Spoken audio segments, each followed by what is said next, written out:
যদি তোমার সাথে এমন একজন মানুষের কথা হয় যে তোমার থেকে ২০ বছর আগে বা পরে বাস করছে, তাহলে কেমন হবে?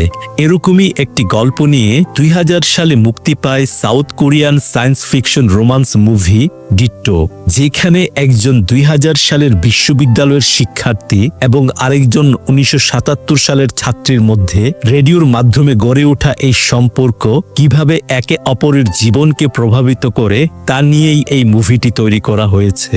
তো চলো শুরু করা যাক আজকের এই চমৎকার মুভিটির এক্সপ্লেনেশনটি। গল্পের শুরুতে দেখানো হয় সুয়েন নামের এক মেয়েকে, যে সিউল ইউনিভার্সিটিতে স্টাডি করতে এসেছে। সেখানে এসে সে দেখতে পায় ডংহি মিলিটারি ট্রেনিং শেষ করে ফিরেছে। ডংহি তারই কলেজের স্টুডেন্ট। সে তাকে অনেক ভালোবাসে, কিন্তু কিছুটা লাজুক প্রকৃতির হওয়ায় সে তার ভালোবাসার কথা এখনো পর্যন্ত ডংহিকে বলেনি। সেখানকার একজন স্টুডেন্ট সুয়েনকে সুনমির কথা জিজ্ঞেস করে। সুনমি হচ্ছে সুয়েনের বেস্ট ফ্রেন্ড, যে কিছুদিন আগে একটা সাইকেল অ্যাক্সিডেন্ট করেছিল আর তাতে তার পা ভেঙে যায়। এই জন্য সে এখন হসপিটালে রয়েছে। সুয়েন ডংহিকে লুকিয়ে লুকিয়ে দেখতে আসে। পাশেই রেডিও ক্লাবের কিছু স্টুডেন্ট হ্যাম রেডিও নিয়ে বেট লাগায়। সেখানকার একজন তার হ্যাম রেডিওটি ঠিক করতে না পারায় খেলায় হেরে যায়। সুয়েন ডংহিকে বাইরে আসতে দেখে রেডিও ক্লাবে লুকিয়ে পড়ে, আর ডংহি তাকে দেখে ফেলায় তার সাথে কথা বলতে আসে। সুয়েন এতটাই লাজুক, সে ডংহির সাথে কথা বলার সময় তার চোখের দিকে পর্যন্ত তাকাতে পারে না। সে নিচের দিকে তাকিয়ে কথা বলে। ডংহি বলে, তুমি এখানে কি করছো?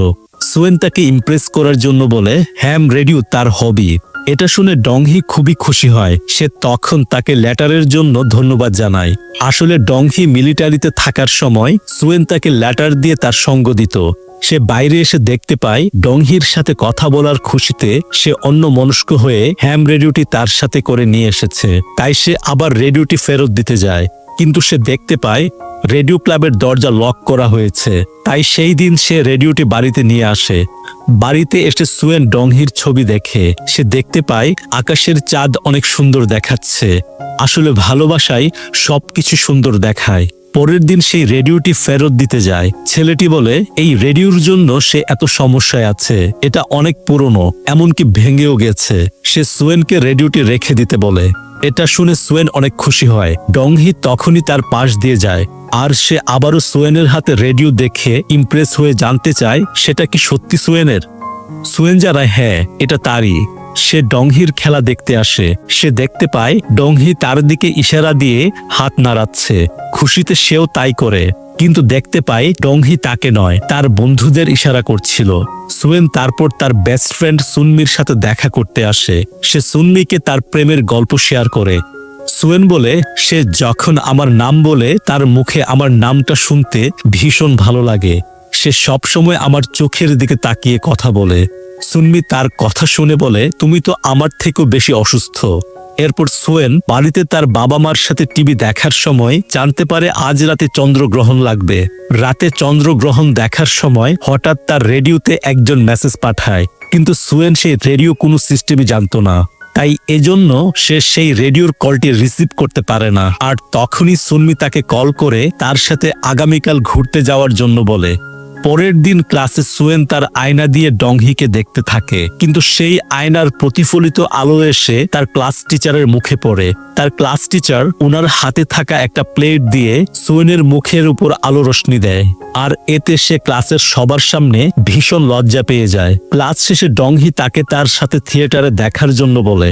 সুয়েন ডংহির কাছ থেকে ঘুরতে যাওয়ার অফার পেয়ে খুবই খুশি হয়, কিন্তু তখনই তার মনে পড়ে সে তো আজ সুনমির সাথে ঘুরতে যাবে। তাই বাধ্য হয়েই তাকে ডংহিকে না বলে দিতে হয়। এরপর সুয়েন মন খারাপ করে হসপিটালে এসে সুনমিকে বলে তোমার এই ভাঙা পা নিয়ে কিসের ঘুরতে যাওয়ার প্রয়োজন। তখন সুনমি জানায় তার বন্ধুর বয়ফ্রেন্ড থিয়েটারে অ্যাক্ট করবে, আর সে তার বন্ধুকে কথা দিয়েছিল সেটা সে দেখতে যাবে। সুয়েন বুঝতে পারে সুনমি যেই থিয়েটারে তাকে নিয়ে যাবে সেখানেই ডংহি গেছে, আর সেই মুহূর্তে সে দারুণ খুশি হয়। এরপর তারা থিয়েটারে এসে ডংহির পাশে বসে সে সুনমির সাথে ডংহির পরিচয় করিয়ে দেয়। সুয়েন থিয়েটার না দেখে সারাক্ষণ ডংহিকে দেখতে থাকে। থিয়েটার শেষ করে সুনমিকে হসপিটালে পৌঁছে দিয়ে সে ডংহির সাথে হাঁটতে বেরোয়। ডংহি তার কাছে জানতে চায় সেই হ্যাম রেডিওর কথা। সে সুয়েনকে বলে তাকে হ্যাম রেডিওর সিস্টেম শেখানোর জন্য। সুয়েন আবারও ডংহিকে ইমপ্রেস করার জন্য বলে অবশ্যই। আসলে সুয়েন তার কিছুই জানতো না। রাতে আবার রেডিওতে কল আসে। সুয়েন সেই কলটা রিসিভ করতে পারে। হ্যাম রেডিও হচ্ছে এমন এক ধরনের রেডিও যার মাধ্যমে টেলিফোনের মতো কথা বলা যায়। রেডিওর অপর পাশ থেকে একজন ছেলে কথা বলছিল। সে তার নাম জিন বলে। সে আরো বলে সে সিউল ইউনিভার্সিটিতে পড়ে।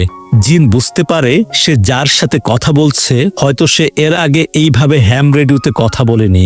তাই সে আশ্বাস দিয়ে বলে সুয়েন যখন এটার পদ্ধতি বুঝতে পারবে কেউ সহজ মনে হবে।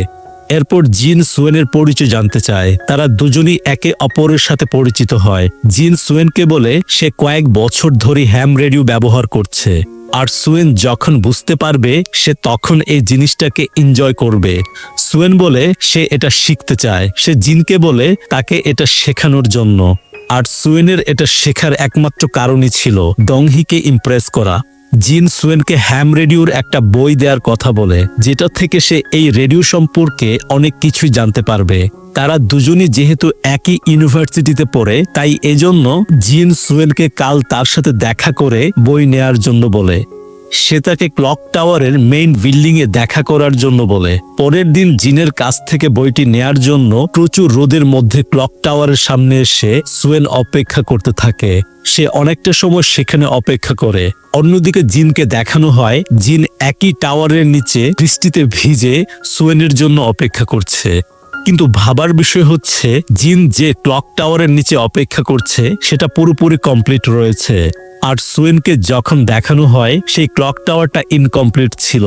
তারা দুজন একই ইউনিভার্সিটিতে একই দিনে অপেক্ষা করার জন্য এসেছে, কিন্তু একদিকে বৃষ্টি আর অন্যদিকে রোদ। কি করে সম্ভব? আসলে সুয়েন অতীত থেকে আর জিন ভবিষ্যৎ থেকে বিলং করে। তারা দুজন হ্যাম রেডিওর মাধ্যমে একে অপরের সাথে কথা বলতে পারছিল, আর হয়তো সেটা সেই চন্দ্রগ্রহণের জন্য হয়েছিল। কিন্তু এ বিষয় সম্পর্কে তাদের দুজনের কোনো ধারণা ছিল না। জিনকে বৃষ্টিতে ভিজতে দেখে তার বান্ধবী ছাতা নিয়ে তার কাছে আসে। জিনের বান্ধবীর নাম হচ্ছে হিউনজি। জিন রেগে গিয়ে হিউনজির কাছে জানতে চায় সে কি ক্লক টাওয়ারের মেইন বিল্ডিং এর সামনে আছে। সে আবার বলে সে কি সিউল ইউনিভার্সিটিতে আছে। এতে হিউনজি বিরক্ত হয়ে চলে আসে। তারা দুজন একটা রেস্টুরেন্টে বসে কথা বলে। সে জিনকে বলে তুমি আমার জন্য বৃষ্টির মধ্যে অপেক্ষা করছিলে তাই না, যাতে তোমাকে এইভাবে দেখে আমার সিম্পেথি কাজ করে। জিন জানায় যে না, সে একজনের জন্য অপেক্ষা করছিল। জিন বাড়ি এসে রাতে সুয়েনকে আবার সেই হ্যাম রেডিওতে কল করে। সে বলে হয়তো তুমি দেখতে এতটা সুন্দর নও, আর আমাকে অনেক হ্যান্ডসাম দেখে তুমি আমার সাথে কথা বলার সাহসী পাওনি। সুয়েন বলে সে তার জন্য পুরো 2 ঘন্টা অপেক্ষা করেছে, সেই ধুলোর মধ্যে, রোদের মধ্যে। জিন হেসে বলে বৃষ্টির মধ্যে ধুলো আসলো কোথা থেকে? সুয়েন অবাক হয়ে বলে বৃষ্টি, আজ তো পুরো উজ্জ্বল ফুটফুটে দিন ছিল। জিন তখন জানালা খুলে সুয়েনকে বৃষ্টির শব্দ শোনায়, কিন্তু সুয়েন মনে করে জিন শাওয়ার অন করে তার সাথে মজা করছে। সে রেগে গিয়ে কলটি কেটে দেয়। জিন মনে করে হয়তো রেডিওতে কোনো ঝামেলা রয়েছে, তাই সে হিউনজিকে নিয়ে রেডিওটি ঠিক করতে থাকে।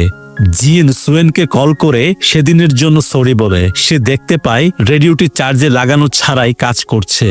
সে তখন সুয়েনের গ্রেড জানতে চায়। সুয়েন তার থেকে 1 ক্লাস সিনিয়র হয়। সে সেটা জানার পর বলে তাহলে কি সে তাকে বড় বোন বলে ডাকবে? সুয়েন রেগে যায়। সে বলে তার জিনের মতো ভাইয়ের কোনো দরকার নেই। সে জিনকে বলে সে যদি 1977 সালের ব্যাচে তার সাথে পড়তো তাহলে তারা দুজনই সেম এজের থাকতো। জিন 1977 সালের কথা শুনে অবাক হয়। সে মনে করে হয়তো সে ভুল শুনেছে।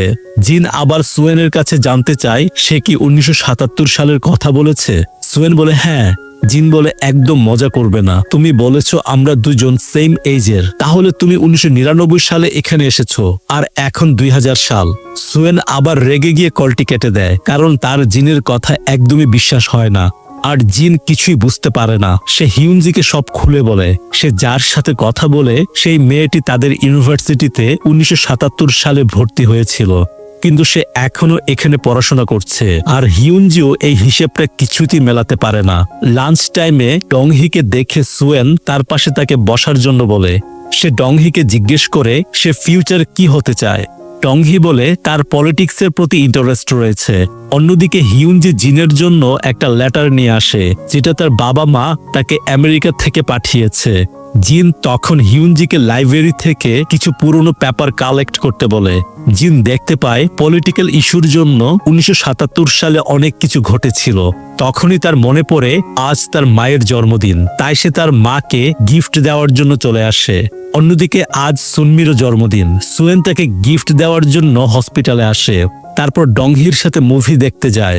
মুভি দেখার সময় সে মুভি দেখা বাদ দিয়ে ডংহিকে দেখে যাচ্ছিল। তারা মুভি দেখার পর একসাথে বসে গল্প করে। এভাবে আস্তে আস্তে তারা দুজনে একে অপরের কাছে আসতে শুরু করে। বাড়ি ফেরার পূর্বে ডংহি সুয়েনের মুখটাকে স্পর্শ করে। বাড়ি এসে সুয়েন সেটাই সবসময় ভাবতে থাকে। তখনই তাকে জিন কল করে বলে, আমি 2000 সালে রয়েছি, আমাদের মধ্যে কেউই আমরা পাগল নই। সে সুয়েনকে বলে তাকে গতকালের একটা নিউজ পড়ে শোনানোর জন্য। সুয়েন তার কথা মতো একটা নিউজ তাকে পড়ে শোনায়। জিন তখন বুঝতে পারে সুয়েন যেই লোকের কথা বলছে তিনি 14 বছর পর কোরিয়ার প্রেসিডেন্ট হবেন। কিন্তু সুয়েন তার কথা কিছুতে বিশ্বাস করে না। জিন তখন তাকে জানায় আগামীকাল মার্শাল ল এর জন্য ক্লক টাওয়ারের উদ্বোধন বন্ধ থাকবে, এমনকি বিশ্ববিদ্যালয়ের প্রধান হার্ট অ্যাটাক করবে। আর এসব বলার পর সে সুয়েনকে বলে সে তাকে বিশ্বাস করানোর জন্য বলছে না, কিন্তু তারা দুজন কতটা সত্য তা তারা কাল বুঝতে পারবে। সুয়েন পরের দিন ইউনিভার্সিটিতে এসে দেখতে পায় জিন তাকে যা বলেছে সব সত্যি হয়েছে। আর এই জন্য রাতে সে জিনকে কল করে। সে জিজ্ঞেস করে সে কে। জিন জানায় আমি 2000 সালে আছি, আর আমি তোমাকে এইভাবে ইনফরমেশন দিতে পারবো। সুয়েন জানতে চায় সে কি এটা বিশ্বাস করে যে সে 1977 সালে আছে। জিন বলে আমার বিশ্বাস করা ছাড়া আর কি কোনো উপায় আছে। পরদিন সুয়েন ডংহিকে তার সাথে ডেটে যাওয়ার জন্য বলে, কিন্তু সে জানায় সে আজ বিজি থাকবে। তাই সুয়েন সুনমির সাথে হসপিটালে কথা বলতে আসে। সে সুনমিকে জিনের কথা বলে, কিন্তু সুনমি বলে হয়তো জিন তার সাথে মজা করছে। সে তো জিনকে পুলিশেও ধরিয়ে দেওয়ার কথা বলে। সুয়েন তাকে বুঝায় জিন সত্যি ভবিষ্যৎ থেকে তার সাথে কন্ট্যাক্ট করছে। সুয়েন আবারও রাতে জিনের সাথে কথা বলে। জিন তাকে জানায় সে তাকে বিভিন্ন ইনফরমেশন দিয়ে ধনী বানাতে পারবে, যেমন সে তাকে রিয়েল এস্টেটের তথ্য, স্টকের কি জিনিস তার কেনা উচিত এসব বলে তাকে সাহায্য করতে পারবে। কিন্তু সুয়েন তাকে বলে এসব তাদের করা উচিত নয়, সে শুধু ভবিষ্যৎ পৃথিবী কেমন হবে সেটা জানার প্রতি ইন্টারেস্টেড। জিন তাকে 2000 সালের কোরিয়ার কথা বলে, যা অনেক বেশি উন্নত। সুয়েন জানতে চায় যদি সে কাউকে ভালোবাসে সেই মানুষটিও কি তাকে ভালোবাসবে। জিন হেসে জানতে চায় সে কি কাউকে পছন্দ করে। সুয়েন লজ্জা পেয়ে না বলে, কিন্তু তারপর সে ডংহিকে নিয়ে কথা বলে। পরের দিন হিউনজি জিনকে বলে তুমি 1977 সালের মেয়েটির সাথে এখনো কথা বলো, কিন্তু তাতে কি লাভ, তুমি তাকে কখনো পাবে না, কারণ সে অতীতে আছে। জিন বলে তুমি তাকে হিংসা করে কাশ দিচ্ছ তাই না। হিউনজি তাতে রেগে যায়, কারণ সেও জিনকে ভালোবাসে। কিন্তু জিন হিউনজিকে শুধু তার বন্ধু মনে করে আর তাকে বন্ধুর মতোই ট্রিট করে। এদিকে ইউনিভার্সিটিতে ছাত্র আন্দোলন করতে গিয়ে ডংহি হাত ভেঙে ফেলে। সুয়েন জানতে পেরে ট্রান্সড হয়ে তাকে হসপিটালে দেখতে আসে। সে ডংহির জন্য হতাশ হয়ে পড়ে। ডংহিকে দেখা মাত্রই সুয়েন কান্না করে তাকে জড়িয়ে ধরে, আর এরপর ডংহি সুয়েনকে তার হাতের ব্যান্ডেজে নাম লেখার জন্য বলে। আর সুয়েন মনে মনে খুবই খুশি হয়, তার ব্যান্ডেজে নাম লিখে দেয়। রাতে জিনের সাথে সুয়েন এটা শেয়ার করে। সে বলে আমি আজ আমার পছন্দের মানুষের হাতের ব্যান্ডেজে আমার নাম লিখেছি। তার মনে হচ্ছে সে এখন তার। জিন জানায় সেটা অনেকটা তার বাবা মার লাভ স্টোরির মতো। তার মাও প্রথম যেদিন তার বাবাকে দেখেছিল তিনিও একইভাবে তার নাম লিখে দিয়েছিলেন। জিন বলেন আমার বাবা মাও এই ইউনিভার্সিটিতেই পড়তো, তারা তোমার সাথেই। সুয়েন তখন খুব আগ্রহের সাথে তাদের নাম জানতে চায়। জিন জানায় তার বাবা মার নাম হচ্ছে সুনমি এবং ডংহি। আর এটা শোনার পর যেন তার সবকিছু মুহূর্তে শেষ হয়ে যায়। সে আবার জিনের কাছে জানতে চায়। জিন বলে তারা সেই সময়ে ফেমাস কাপল ছিল। সুয়েন জিনকে তখন কিছুই বুঝতে দেয় না। সে বলে সে তার বাবা মাকে চেনে, তাদের দেখতে একসাথে অনেক ভালো লাগে। জিন যখন জানতে পারে সুয়েন তার বাবা মাকে চেনে সে খুবই খুশি হয়, তবে সুয়েন খুবই কষ্ট পায়। সে খুবই ভেঙে পড়ে এটা শোনার পর যে তার ভালোবাসার মানুষটিকে তারই বেস্ট ফ্রেন্ড বিয়ে করবে। পরের দিন হসপিটালে ডংহি সুনমিকে দেখে তার সাথে কথা বলে। আর অন্যদিকে হিউনজি জিনের বাড়িতে ড্রিঙ্কস করে আসে। সে জিনের বাড়িতে ঘুমিয়ে পড়ে। জিন হিউনজির অনেক খেয়াল রাখে, আর এদিকে সুয়েন জিনের কথা শোনার পর তার মন অস্থির হয়ে পড়ে। তাই সে শিওর হওয়ার জন্য রাতে হসপিটালে আসে। সে সারা রাত হসপিটালের বাইরে দাঁড়িয়ে থাকে। সকালে গেট খুলতে সুয়েন ডংহিকে দেখতে আসে। সে দেখতে পায় ডংহির হাতে তার নামের পাশাপাশি সুনমির নামও লেখা রয়েছে। সেটা দেখে সে প্রচুর ভেঙে পড়ে। অন্যদিকে জিন ইউনিভার্সিটিতে এসে জানতে পারে কিছু ছেলে হিউনজিকে নিয়ে অনেক উপহাস করছে, কারণ গতকাল তারা হিউনজিকে বারে কাজ করতে দেখেছে। জিন রেগে বলে হিউনজি বারে এই জন্য ছিল না, সে ড্রিঙ্কস করতে পছন্দ করে। সে বাইরে এক্সিবিশনে তার আর হিউনজির একটা ছবি দেখতে পায়। এরপর জিন সুয়েনকে বলে সে আজ তার বাবা মাকে দেখেছে কিনা। সুয়েন জানায় তাদের দুজনকে একসাথে অনেক ভালো দেখায়। এরপর জিন জানতে চায় তার বয়ফ্রেন্ড কেমন আছে। সুয়েন এটা শুনে খুব কষ্ট পায় আর বলে আমার মনে হয় সে হয়তো আমার ভাগ্যে নেই। এরপর সুয়েন ক্লাসে আসলে সুনমি তার সাথে কথা বলতে আসে। সে ফাইনালি হসপিটাল থেকে রিলিজ পেয়েছে, কিন্তু সুয়েন তাকে অ্যাভয়েড করে। আর সুয়েন ভাবতে থাকে সে বারবার সুনমি আর ডংহিকে একসাথে দেখেছে। এসব ভেবে সে প্রচুর কান্না করে। এদিকে জিন তার বাবা মার গ্রামের বাড়িতে আসে। সেখানে তার বাবা মার কিছু পুরনো ছবি দেখে, যেখানে সুয়েনের ছবিও ছিল, কিন্তু জিন সুয়েনকে কখনোই দেখেনি। তাই সে জানতো না সুয়েনই তার মায়ের বেস্ট ফ্রেন্ড ছিল। জিন এরপর তার বাবা ডংহির সেই ব্যান্ডেজটি দেখে, যেটা ডংহি স্মৃতি হিসেবে রেখে দিয়েছে, আর সেখানে সুয়েনের নাম দেখতে পায়। তবে তখনও সে কিছু বুঝতে পারে না। এরপর সে তার মায়ের সাথে অন্য একজন মেয়ের ছবি দেখতে পায়, যেটা সুয়েন ছিল। জিন তখন খুবই কিউরিয়াস হয়ে 1977 সালের গ্র্যাজুয়েশনের ছবির লিস্টে সুয়েনের ছবি দেখে। সে বুঝতে পারে সুয়েন তার বাবা ডংহিকে ভালোবাসে। আর এদিকে অতীতে ডংহি সুয়েনের সাথে কন্ট্যাক্ট করতে না পেরে তার সাথে দেখা করতে আসে। সে সুয়েনকে বলে তার হাত ধরে হাঁটার জন্য, আর সুয়েন তার হাত ধরলে সে সুয়েনকে চুমু করে। আর তখনই সে দেখতে পায় তাকে আর ডংহিকে এইভাবে সুনমি দেখে ফেলেছে। আসলে এটা তার স্বপ্ন ছিল, কিন্তু তবুও তার প্রচুর গিল্টি ফিল হয়। সুয়েন ইউনিভার্সিটিতে সুনমিকে অ্যাভয়েড করতে দেখে সুনমিও তার থেকে দূরত্ব বজায় রাখতে শুরু করে। সুয়েন প্রেসিডেন্টের মৃত্যুর নিউজ দেখতে পায়। সে কান্না করে, কারণ জিনের বলা প্রতিটা কথাই সত্যি হচ্ছে। আর সেই হিসেবে সুয়েন ডংহির জীবনের অংশ হতে পারবে না। ইউনিভার্সিটিতে ডংহি সুয়েনকে দেখে কথা বলতে আসে, কিন্তু সুয়েন তার থেকে মুখ ফিরিয়ে নেয়। সে বুঝতে পারে হয়তো সুয়েন তাকে আর পছন্দ করে না। এরপর জিন তার বন্ধুকে দিয়ে সুয়েনের খবর নেয়। তার বন্ধু জানায় সুয়েন আগে সে সিউল ইউনিভার্সিটিতে প্রফেসর ছিল, কিন্তু সে তারপর অন্য একটা ইউনিভার্সিটিতে ইংলিশ পড়ায়। জিন আরো জানতে পায় সুয়েন এখনো বিয়ে করেনি, অর্থাৎ সে সিঙ্গেল রয়েছে। জিন সেখানকার স্টাফদের সাথে কথা বলার পর জানতে পারে সে যেই বছর এই ইউনিভার্সিটিতে অ্যাডমিট হয়েছে সেই বছরই সুয়েন ট্রান্সফার হয়েছে।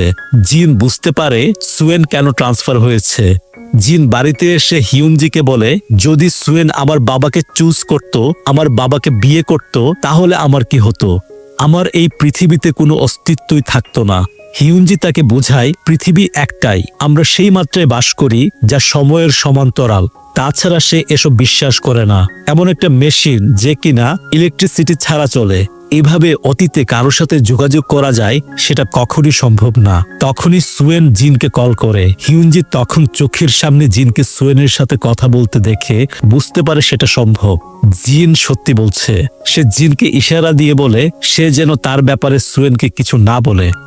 সুয়েন জিনকে জানায় সে আজ তার সাথে ব্রেকআপ করে নিয়েছে, সে তার জন্য সঠিক ছিল না। আসলে সুয়েন জিনের কথা মতো চেক করে বুঝতে পারে ডংহি তার ভাগ্যে নেই। সে জিনকে বলে মানুষ গন্ধ নিয়ে বাঁচে, তাদের সেই গন্ধ সব জায়গা ছড়িয়ে যায়, যখন স্মেল চলে যায় মানুষ মারা যায়, কিন্তু অনেক মানুষের মৃত্যুর পরেও সেই স্মেল বা সেই গন্ধটা থেকে যায়, এবং কিছু মানুষ সেই গন্ধটা অন্যের মধ্যে ছড়িয়ে দেয়। এভাবেই সেই স্মেল সব জায়গায় ছড়িয়ে পড়ে। আমি সেই স্মেলটা আমার চোখ বন্ধ করে চিনতে পারি। আমরা সকলেই একই অনুভূতি নিয়ে বেঁচে আছি। সেই অনুভূতিটা আমি 1977 সালে অনুভব করছি। আমার বিশ্বাস তুমিও সেই অনুভূতিটা 2000 সালে অনুভব করতে পারবে। এরপর জিন ঠিক করে সে সুয়েনের সাথে দেখা করবে। সে সুয়েনের ইউনিভার্সিটিতে যাবে। সে হিউনজিকে বলে সে যেন উইশ করে সুয়েন যেন ভালো থাকে, সে যেন তার লাইফে খুশি থাকে। জিন সবসময় হিউনজিকে এড়িয়ে যেত, কিন্তু সে হিউনজিকে এখন সবকিছুর জন্য ধন্যবাদ জানায়। এরপর জিন সুয়েনের ইউনিভার্সিটিতে দেখা করতে আসে। সে দেখতে পায় সুয়েন তার ক্লাস শেষ করে বের হচ্ছে। সুয়েন তাকেও দেখতে পায় আর তার দিকে তাকিয়ে মৃদু হেসে তার পাশ দিয়ে চলে যায়, কারণ সুয়েন জিনকে কখনো দেখেনি আর জিনের চোখ দিয়ে অশ্রু ঝরে পড়তে থাকে। সে সুয়েনকে কাছ থেকে দেখেও তার সাথে কথা বলতে পারেনি। বাড়িতে এসে জিন সুয়েনকে কল করে বলে, আমি আজ তোমাকে দেখেছি, তুমি দেখতে অনেক সুন্দর আর অনেক খুশিও আছো। তুমি তোমার জীবনে ভালো আছো। তুমি যখন আমার পাশ দিয়ে গেলে তোমার সেই গন্ধটা, তোমার সেই স্মেলটা অনুভব করতে পারলাম, যে গন্ধটির কথা তুমি বলেছিলে। এই কথা বলে জিন কান্নায় ভেঙে পড়ে, কিন্তু হিউনজি দেখতে পায় রেডিওটি নষ্ট হয়ে গিয়েছে, অর্থাৎ জিনের এই কথাগুলো সুয়েন আর শুনতে পাবে না। জিন এটা শুনে প্রচুর ভেঙে পড়ে, সে অনেক কষ্ট পায়। সবশেষে জিন হিউনজিকে বলে তার হাত ধরে হাঁটার জন্য। জিন সময়ের আর মানুষের মূল্য দিতে শিখেছে, আর এই শিক্ষাটা সে সুয়েনের কাছ থেকে পেয়েছে। সে জানে হিউনজি তাকে ভালোবাসে, তাই সে চায়নি সুয়েনের মতো হিউনজিও তাকে হারিয়ে ফেলো। হিউনজি জিনের হাত ধরে একসাথে হাঁটতে থাকে, আর গল্পটিও এভাবেই শেষ হয়ে যায়। যদি সুয়েন ডংহিকে বেছে নিত, তাহলে হয়তো সত্যি জিনের কোনো অস্তিত্ব এই পৃথিবীতে থাকতো না। যদি সুয়েন ডংহিকে অ্যাভয়েড না করত, তাহলে হয়তো তারা দুজন আজ এক হতো, কারণ ডংহিও সুয়েনকে পছন্দ করত। সে সুয়েনের সাথে কমফোর্টেবল ছিল, আর হয়তো সুয়েন তাকে অ্যাভয়েড করার জন্যই সে সুনমিকে পছন্দ করতে শুরু করেছে। তো বন্ধুরা, এই ছিল আজকের গল্পটি। গল্পটি ভালো লাগলে অবশ্যই একটা লাইক করে দিও, আর চ্যানেলটি সাবস্ক্রাইব করে পাশে থাকা বেল বাটনটি প্রেস করে দিও। সবাই ভালো থেকো, ধন্যবাদ।